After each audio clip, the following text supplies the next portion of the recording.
అదే అదే అదే ఫోన్లోనే ఓకే.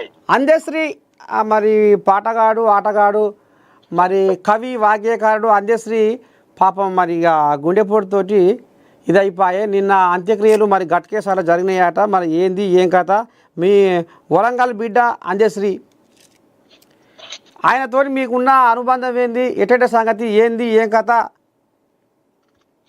నా ప్రాణంలో సగం పోయింది. అబ్బా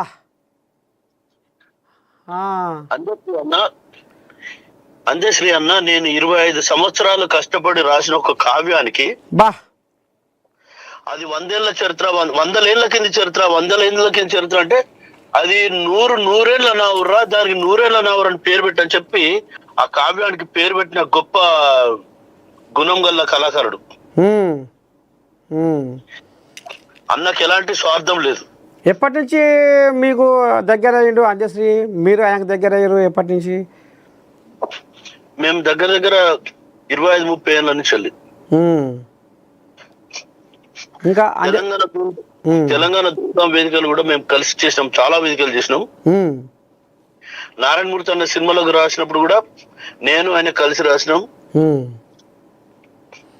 నాకు ఒక 40 రోజుల ముందు ఫోన్ చేసి నేను మాట్లాడుతూ అన్న నాకు కూడా షుగర్ కొంచెం ఇబ్బందిగా ఉందంటే, అరే నువ్వు నేను మన ఇద్దరిది బోలాగును, మన ఇద్దరికి సాగులేదు, 100 ఏళ్ళు వస్తాం ఇద్దరం అన్నాడు.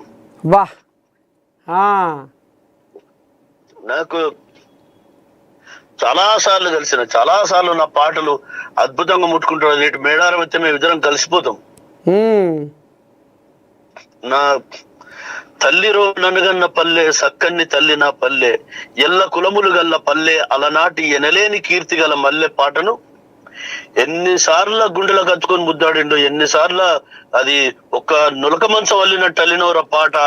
చాలా గొప్ప కావ్యం, చాలా గొప్ప పాట. ఈ భాష నువ్వు తప్ప ఇంకెవరు రాయలేరు.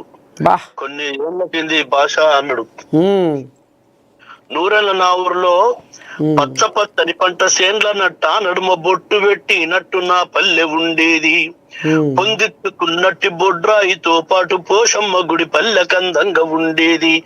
ఎంత దూరంగున్న ఎత్తైన మా ఊరి తాటి చెట్లే పల్లె ఉనికి నీ సాటేది. ఇక కొత్త మనుషులు గుర్తు పట్టేటట్టు చింత చెట్లు యాప చెట్లు ఇండ్ల ముందుండేది. అలకంగా ఏ పల్లెకెళ్ళిపోవాలన్న అడ్డబాటలు ఉండే గదరా, చెట్లు చేవలు లేక పల్లెలన్నీ అలా చినబోయి కూసుండే గదరా. అంటే పల్లెలుండేది,